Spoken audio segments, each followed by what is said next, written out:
6, ¿vale?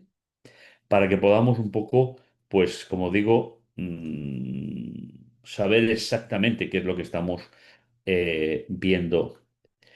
Sé que para algunos es complicado, sé que para algunos no están acostumbrados, eso es normal, pero tal vez nos pueda servir para poder profundizar un poco en el tema.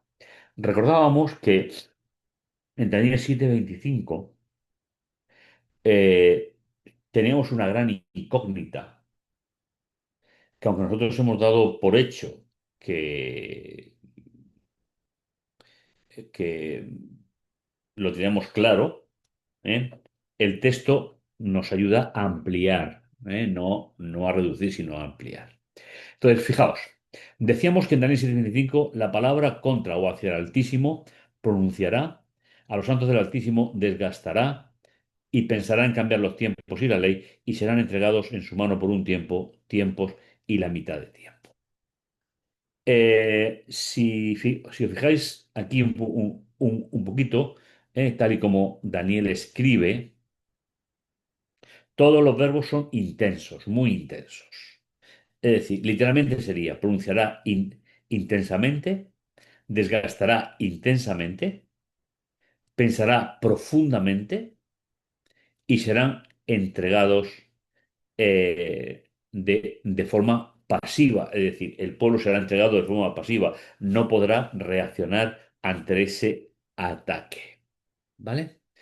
Y decíamos que la palabra ley, el término ley, no podíamos definirlo, darle un valor en el capítulo 7 porque solamente estaba la palabra ley, no llevaba ningún condicionante. Con lo cual, Daniel no supo en el capítulo 7 a qué se refería la palabra ley. Además, no es Torah, sino que es otro término, con lo cual le quedaban más incógnitas. Y ya en el capítulo 8:14 una traducción literal, literal sería hasta tarde mañana, en singular, no tardes y mañanas, 2300 y será restituido en su derecho o reivindicado el santuario. Es decir, aquí tenéis la posibilidad de traducir de ambas formas, ¿vale? Los dos valen. Eh, Otro día veremos por qué llega hasta nosotros el término justificado, ¿vale? O el santuario será purificado, ¿vale?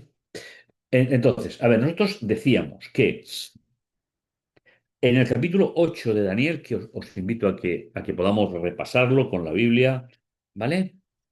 Eh, Teníamos la solución a el problema que se planteaba en el capítulo 8. Si recordáis, decíamos, y de uno de ellos, 8, 8, 9, y de uno de ellos salió un cuerno pequeño.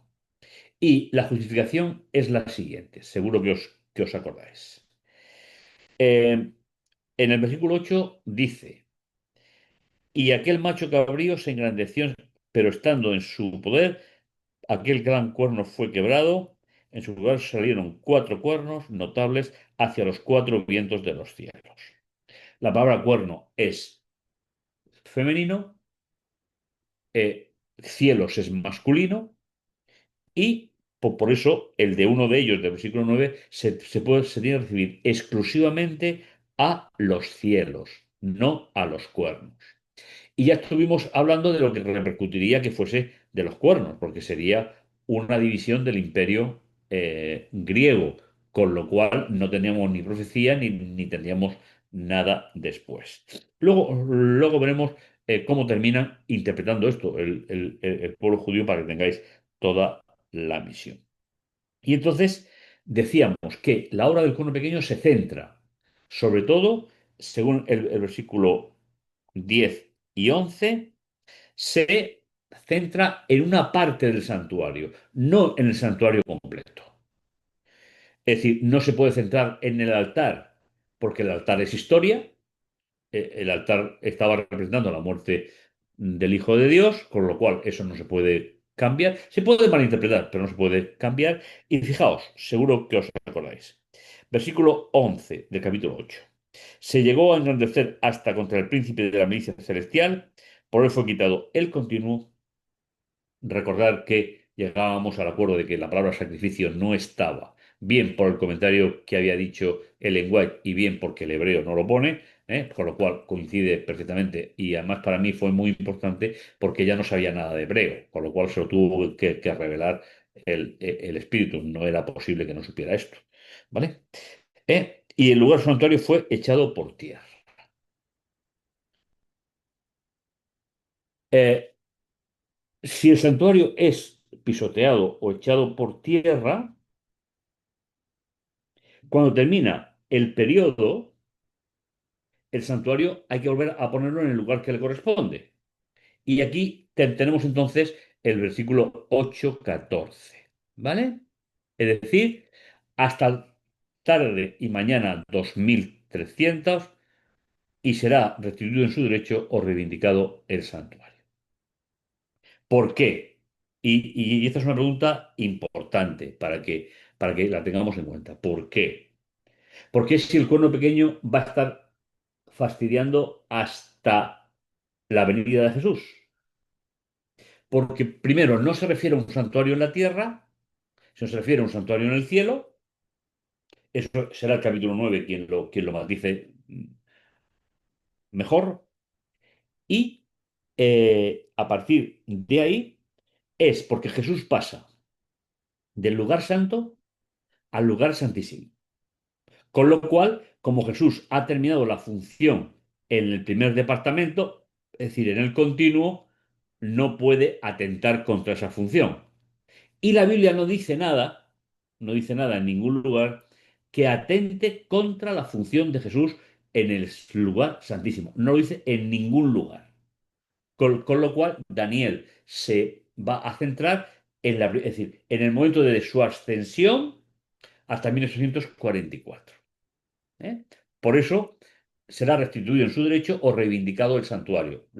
Los dos términos son iguales. Así traducen los diccionarios importantes de hebreo. Por lo tanto, si Jesús está desde el 22 de octubre del año 1844, que no es una fecha inventada por nosotros, de verdad, es una fecha cronológica, lo vamos a seguir viendo. Pero si Jesús pasa del lugar santo al lugar santísimo, porque su obra en el santo ha terminado, pues tenemos que darnos cuenta ¿eh? que qué es lo que está haciendo ahora realmente, para que podamos verlo y podamos entenderlo. ¿De acuerdo? Entonces, mirad, ¿qué pasa con Levítico 16?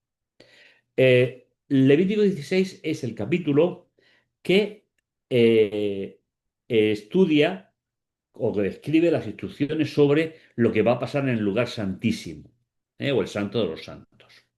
Como siempre, vamos a intentar establecer esa relación plenamente semántica, porque finalmente es lo que necesitamos, pero vamos a ver un poco cómo funciona esto. Igual, ya conocéis el tipo de estructuras, ¿eh? Y ya conocéis un poco la forma de cómo va a ir funcionando esto. En- entonces, eh, fijaos, he seleccionado los versículos donde aparece una palabra que no todas las versiones lo traducen bien. Hay algunas que sí, pero no todas. Y cuando lo vayamos viendo, veréis que el término espiar, espiar, expiación, expiación, se va a repetir en todos estos versículos. Porque finalmente el título en hebreo no es el día del gran perdón. Eso es judío. Eso no es hebreo. Sino es el día de las expiaciones. ¿vale? Y ahora vamos a ver en qué consisten las expiaciones. Es decir, durante lo que pasó en la cruz, en la muerte de Jesús, lo que ha pasado en el lugar santo desde que ascendió hasta 1944, eso ha hecho, y lo decíamos el otro día, que el pecado confesado de los creyentes pasara del creyente al santuario. Y tiene que llegar un momento en el cual el santuario sea liberado, porque ya se acabará definitivamente el plan de salvación y pasaremos a la eternidad. Hay que espiarlo. ¿De acuerdo? ¿Qué significa eso? Pues significa que se va a hacer una serie de ceremonias, ya que son 5 expiaciones, que van a hacer que cuando el sumo sacerdote sale del santuario, sale, lleva sobre él el pecado. ¿Para qué? Para que se pueda hacer esta parte que tenéis aquí, que es la fundamental. Es decir, todo el capítulo 16 va dirigido a los versículos del 6 al 14, del cual, pues ya veis, tenemos aquí 6, 10, donde va a aparecer el término expiar. ¿De acuerdo? Entonces, vamos a ir viendo un poquito Levítico 16, podéis abrir vuestra Biblia y vamos a ver un poco, yo no lo he traducido todavía todo, pero bueno, más o menos la Biblia que voy a utilizar nos puede ayudar. ¿Vale? Entonces, yo a leer de la Biblia textual, ¿eh? Que más o menos. Entonces, fijaos. Comenzamos, versículo 1 y versículo 2. Dice, después de la muerte de los dos hijos de Aarón, cuando se acercaron delante de Yahvé, murieron y habló a Moisés. Y dijo, habla a tu hermano Aarón que no en todo tiempo entre en el santuario detrás del velo, es decir, lugar santísimo, ¿eh? Delante del propiciatorio que está sobre el arca, no sea que muera, porque yo me muestro en la nube sobre el propiciatorio. A ver, la palabra propiciatorio, y esto me gustaría que lo apuntarais porque os puede servir, es la palabra caporet, ¿vale? Caporet. Y significa lugar de encuentro, ¿vale? Es decir, la tapa del arca, donde Dios se hacía visible, ¿eh? Se le llama lugar de encuentro. Y hay un detalle que resulta bastante curioso que no lo tengamos bien situado. Si os acordáis, dentro del arca, ¿eh? Dentro del arca eh, estaban las tablas, el maná y las varas, y la vara de Aarón. Y en ningún momento, como vamos a ver esta noche, veréis que el arca se abre. Nunca. Nunca se expone las tablas de la ley, nunca se expone el maná, nunca se expone la vara, nunca. Eso es muy, muy, muy importante porque a veces, en alguna de las cosas que he leído o que he visto en diferentes formas de interpretar esto, pues se quiere centrar más en la ley que en el encuentro del sumo sacerdote con Dios. Y eso es algo trascendental.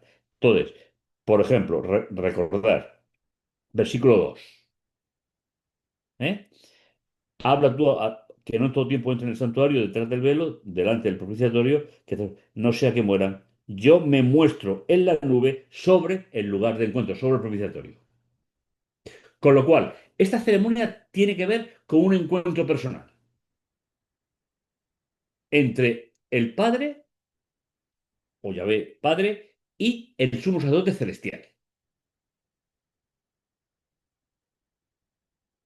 ¿De acuerdo? Venga, pues seguimos. Del 3 al 5. Dice, con esto entrará Aarón en el santuario, es decir, estamos hablando de las reglas, de las instrucciones. Con esto entrará Aarón en el santuario con un becerro para la ofrenda por el pecado y un carnero para el holocausto.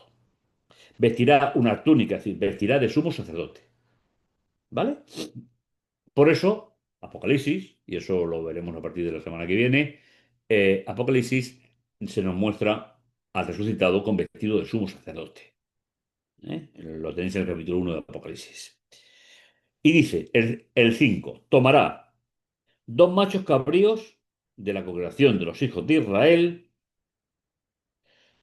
para la ofrenda por el pecado y un carnero para la ofrenda.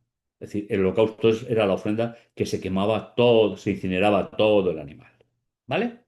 Y ahora, fijaos, yo he mantenido la palabra purificación, ¿eh? Para que veáis el contraste, para que no se nos pase a la ligera. ¿Vale? Entonces, sin embargo, como veis aquí en este cuadro, no pone purificación, pone expiación. Por favor, mirad, repito, en el esquema he mantenido purificación porque es lo que suele ser, pero para que veamos el contraste. No es correcto eso. Entonces, 16, 6 dice, y haciendo acercar el novillo como ofrenda, Aarón hará expiación por sí mismo y por su casa.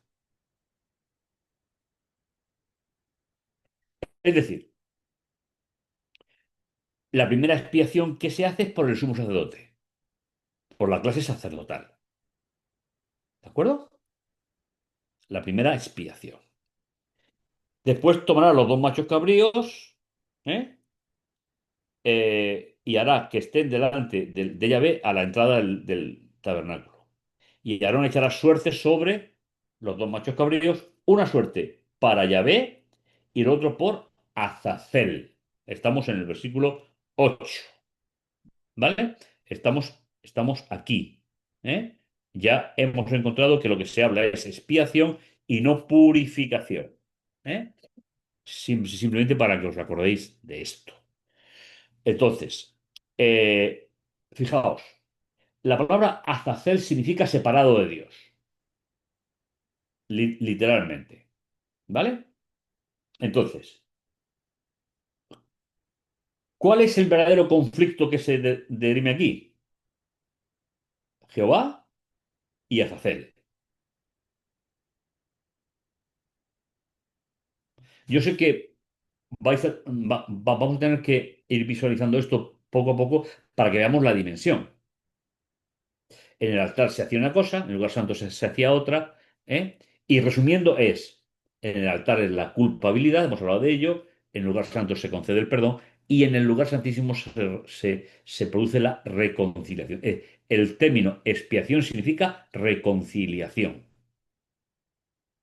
Se expía el santuario para reconciliar. ¿Y por dónde empezamos? Por la clase sacerdotal.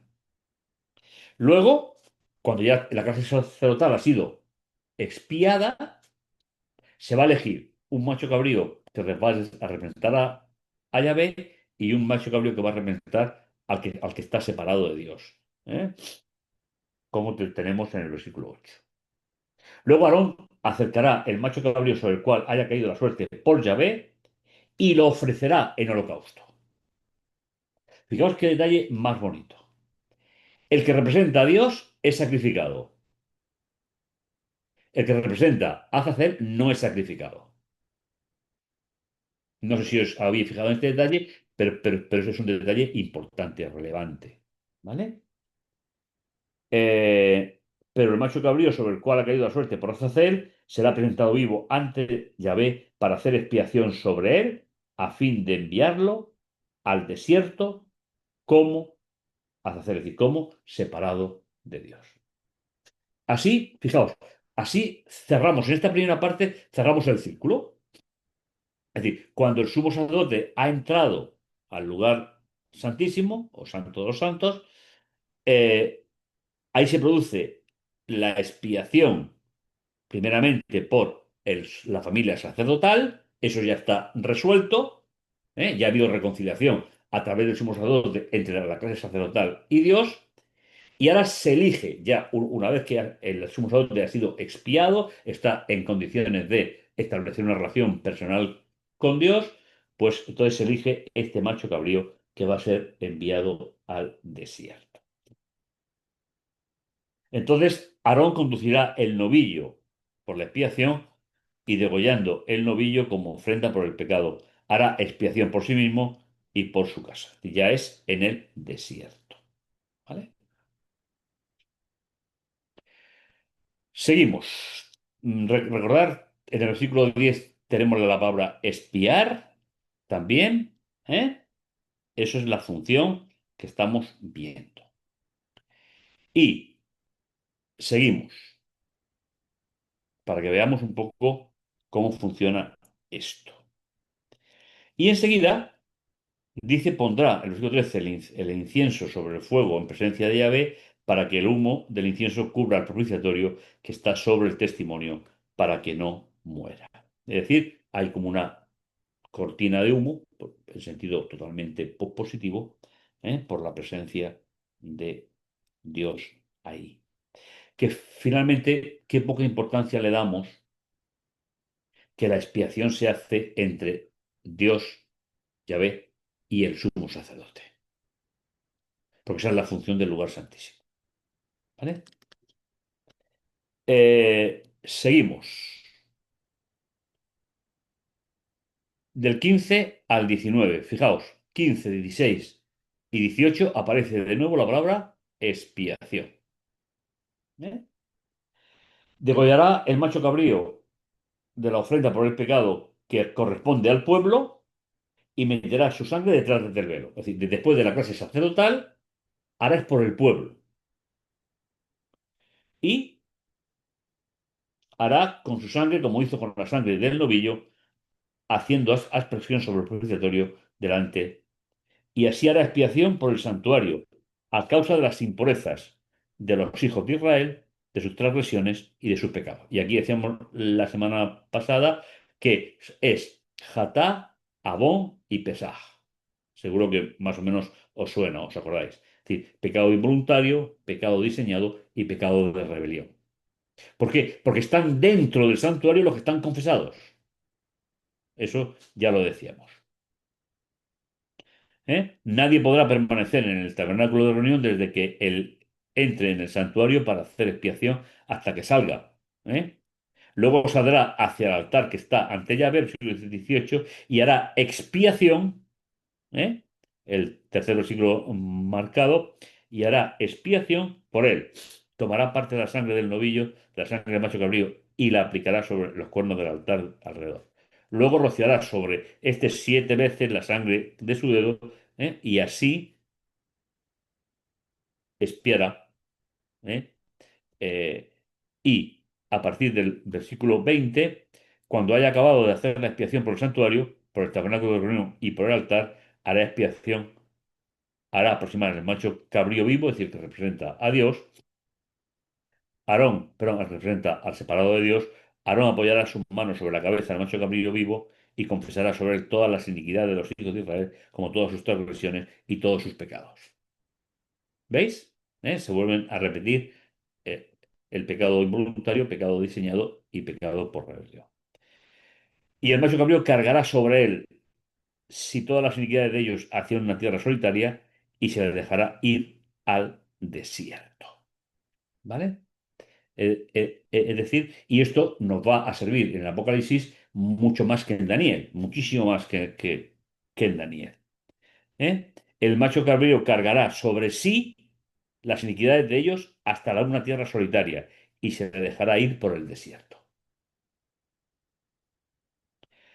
Después entrará Aarón en el tabernáculo de reunión, se quitará la vestidura de lino, y que se había puesto, bañará su cuerpo en agua y dejará consumir sobre el altar la grosura, la grasa de la ofrenda. Respecto a quien condujo, el macho cabrío, como hace hacer, lavará su vestido y bañará su cuerpo en agua, tras lo cual podrá entrar en el campamento. ¿Eh? Y así vais viendo que si simplemente es una ceremonia que lo que hace es la clase sacerdotal, el santuario y el pueblo. Con lo cual es una ceremonia colectiva, no es individual.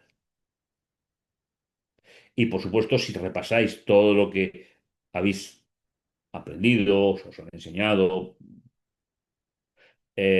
durante el tiempo, veréis que no cuadran ciertas cosas. ¿A quién se juzga en el día de las expiaciones? A mí no. Se juzga al sumo sacerdote.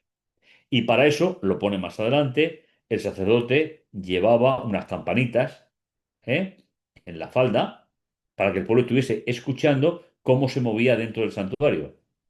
Y llevaba una cuerda atada a un pie para que si moría, no hay ningún caso en la Biblia donde se diga que eso ocurrió, fuese sacado con la cuerda. ¿Por qué? Porque el que está en peligro ahora mismo era el sumo sacerdote. Ahora no, porque el sumo sacerdote actual tiene entidad, no pecó, no tuvo ningún problema con el pecado, por lo tanto, no corre ningún peligro. Y tú y yo tampoco corremos ningún peligro. Lo que se nos pide es que vayamos a pedir perdón cada día por nuestro pecado. Y la fiesta del Día de las Expiaciones es una fiesta de reencuentro. Lo que el pecado había roto con Dios y nosotros no podíamos ver a Dios, a través de su presencia en el santuario, nos anticipa que estaremos con Él por toda la eternidad. ¿De acuerdo? Entonces, en el versículo 21 se vuelve 20, se vuelve a hablar de expiación, y en el 21 se vuelve a hablar en el 22, en el 30 y en el 33. ¿De acuerdo? Será para vosotros, será expiación por vosotros, quedaréis limpios de todos vuestros pecados delante de Yahvé. Es decir, nadie podrá reclamarnos jamás ninguna culpabilidad por un pecado confesado y expiado en el santuario. Y dice finalmente, esto tendréis por estatuto perpetuo cuando se haga expiación una vez al año por los hijos de Israel a causa de todos vuestros pecados. Y él hizo como Yahvé le había ordenado a Moisés. ¿De acuerdo? Mirad, ahora una pequeña semblanza para adelantar lo que veremos en la semana que estaremos juntos, ya que se me ha pedido que tratemos los temas del Apocalipsis, pues, y es, mirad, cuando Jesús salga del santuario, Jesús no viene a la tierra solo para rescatarnos, que también. Jesús viene a poner el pecado sobre la cabeza del macho cabrío por Azazel, pero no un macho cabrío de la antigüedad, sino al verdadero separado de Dios, que estará durante 1000 años en el desierto. ¿Os acordáis? Atado, sin poder relacionarse con nadie. Y finalmente será destruido. Satanás no intercede nunca por el pecado del ser humano, nunca. Satanás morirá, pero morirá transportando sobre él el pecado de los justos. Hemos sido reivindicados, expiados en el santuario, y él transportará a una zona y eso, para eso tenemos todo el capítulo 21 de Apocalipsis, que será uno de los que veremos durante la semana siguiente, estando allí con vosotros.